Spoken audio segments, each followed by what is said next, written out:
E aí, tudo bem com você? Bom, eu já tinha gravado o áudio desse vídeo há um tempinho, porém resolvi gravar esse outro áudio separado só para agradecer vocês. Em questão de números, talvez para alguns meu canal não está lá grandes coisas, mas é gratificante ver pessoas cooperando com esse projeto. De verdade, gostaria de agradecer a todos. Isso é muito bom e vamos levar a mensagem ainda mais adiante. Bom, sem muita enrolação, bora pro áudio original. Obrigado.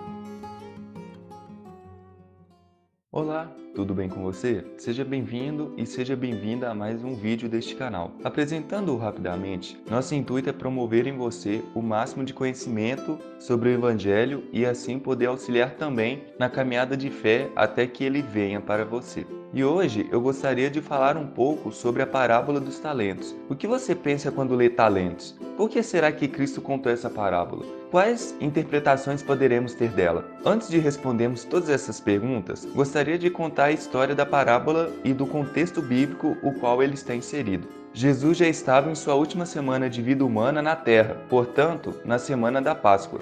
E nos capítulos 21 ao 25 do Evangelho de Mateus, vai mostrar o Messias sendo interrogado o tempo todo pelos fariseus, saduceus e demais grupos políticos e religiosos da época. Então Cristo, para advertir tais grupos e o povo, ele responde suas perguntas, manda real para os fariseus em Mateus 23 e propõe numerosas parábolas que fazem referência a estas pessoas que Cristo vai chamá-los de sepulcros caiados, que aparentemente são belos, porém seu interior cheira a morte. É quando encontramos a parábola das 10 virgens, as quais 5 ficaram quando o noivo veio, a parábola do servo bom e do servo mau, a parábola dos 2 filhos e entre outros. Todas essas histórias fazem referência ao fim do mundo e à maldade no coração daqueles grupos que o interrogavam, pois todas essas parábolas terminavam com alguém sendo punido pelo mau comportamento ou ao menos revelando a falsidade do coração. E a parábola dos talentos não fora diferente. Resumindo, existia um homem que por sinal era muito rico, que ia sair de viagem, mas que logo retornaria. Ele confiou então suas riquezas aos seus servos. Portanto, ele chamou 3 servos e repartiu, não igualmente, os seus talentos, dando 5 talentos para o primeiro servo, 2 para o segundo e 1 para o terceiro. O talento, por mais que intuitivamente venhamos a pensar que seja algum dom específico, na verdade ele representa valores monetários. Um talento corresponde a 30 quilos de prata, ou o equivalente a 6.000 denários. Um denário correspondia ao salário de um dia de um trabalhador braçal. Então, uma pessoa normal tinha que trabalhar quase 17 anos para acumular o valor de um talento. Talvez eu não tenha tanta propriedade para dizer isso, mas se fôssemos converter o valor de um talento em real, ele custaria 100 mil reais até o momento que o vídeo foi gravado. Fala sério, é muito dinheiro, né?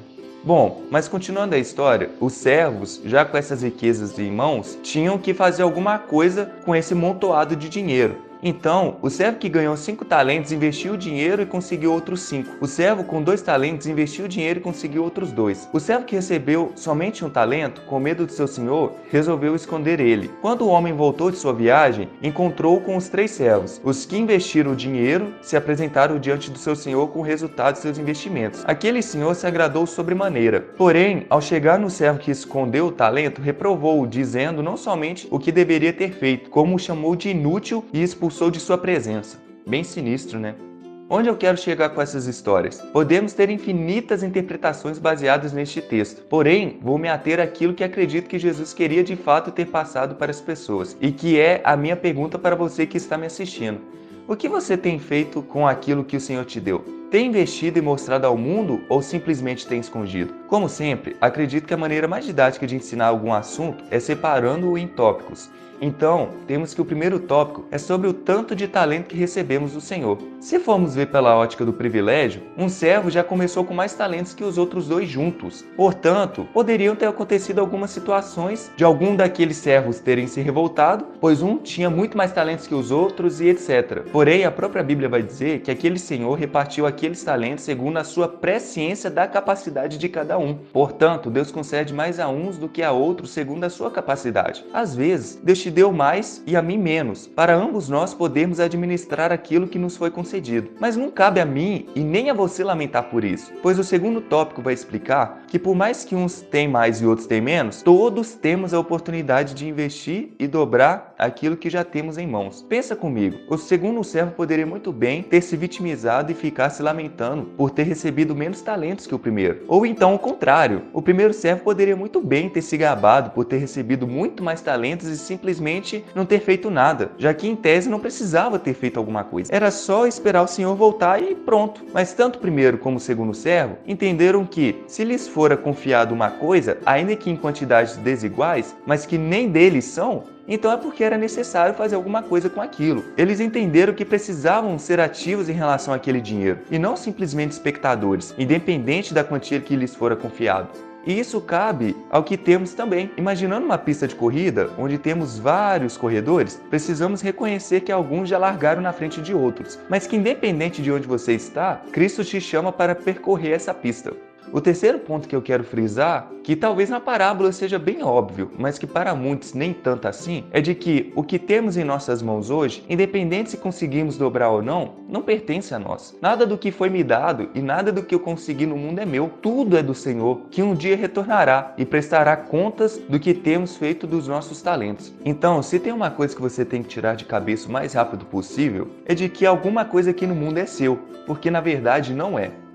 O quarto ponto que eu quero falar, que pelo menos comigo me deu um tapa na cara, é se temos escondido o nosso talento. Vamos para o sentido literal da palavra talento no português. Às vezes, ok, você não nasceu na melhor casa do mundo, e nem na melhor família do mundo, e nem na melhor cidade do mundo com a melhor população do mundo. Mas o que você tem, Deus quer que você dobre. Então, ainda que seja pouco aquilo que você tem em mãos, acredito que o maior prazer de Deus é ver você trabalhando para que aquilo que você tem em mãos se torne 2, 4, 8 vezes melhor. Use seus talentos para melhorar. Se o que você tem em mãos é uma família destruída, então trabalhe para que essa família se reconstrua. Se o que você tem em mãos são amigos perdidos em pornografia, bebidas e afins, então trabalhe para que esses amigos se tornem servos do Deus Altíssimo. E se isso exigir de você falar em público, ou então criar uma página no YouTube, ou então abrir uma empresa e coisas assim, então faça. Pode parecer difícil, mas simplesmente faça. Não esconda seu talento, porque o quinto tópico nos diz que ele voltará em breve e que vai pedir contas do que você fez com muito ou com pouco talento que você recebeu.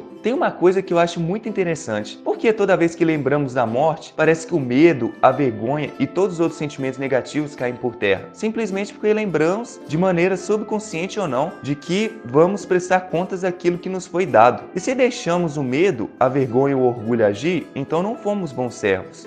Falando em medo, o sexto tópico que eu quero abordar é justamente sobre isso. Lembra que eu disse que talvez o que Deus pede a você para que multiplique seu talento é que você tome uma iniciativa? Infelizmente, muitas pessoas têm medo disso, igual o servo que recebeu somente um talento. Quero deixar bem claro o quanto que isso é perigoso. O medo te faz esquecer daquele que confiou em você o talento que você tem hoje. Se ele confiou, é porque o seu Senhor acredita que você é capaz de dobrar esse talento. Então não fique com medo. E isso não é uma frase de autoajuda ou coisa assim, mas está na Bíblia. Lembre-se que aquele que tem medo será expulso da presença do rei. Então o que eu quero dizer no fim das contas é para você excluir frases como tenho medo de não dar certo, ou tenho medo de estar perdendo meu tempo, ou até mesmo tenho medo das pessoas zombarem de mim. Uma dica minha, só faça. O sétimo e último tópico que eu quero deixar bem claro é no momento quando o homem vai dizer aos servos bons: no pouco fostes fiel, sobre muito te colocarei, entra na alegria do teu Senhor. Para mim, não resta dúvidas que é uma referência bem clara à volta de Cristo e o julgamento da humanidade. Creio que a graça de Cristo é um presente que Deus nos deu sem merecermos. Então, fazendo uma analogia, acredito que esta mesma graça pode se manifestar através dos talentos, que não são nossos, mas que nos foram concebidos para podermos administrar. E a Bíblia vai nos dizer que cada um receberá segundo o bem ou o mal que estiver feito por meio do corpo, enquanto estivermos vivos. A vida, o corpo, o nosso respirar, tudo isso são, digamos, talentos que o Eterno nos deu para administrarmos. E fica aí uma dúvida: você tem ficado com medo de viver sua vida? Você tem escondido seu talento? E quando Cristo voltar, será que ele vai te chamar de servo fiel ou de servo inútil? Lembra, não é a quantidade de talentos que vai dizer sobre você, mas sim se você trabalhou em prol deles. Pensa aí um pouquinho e depois me diz. Bom, pessoas, o vídeo termina por aqui. Se você gostou, deixe seu like, comente aí abaixo suas críticas, dúvidas, sugestões, elogios e não se esqueça de compartilhar com todo mundo aí que você conhece. E se inscreva no canal, caso ainda não seja inscrito. Bom, no mais é isso que eu tenho para hoje. Vejo vocês em breve. Fiquem com Deus e até a próxima.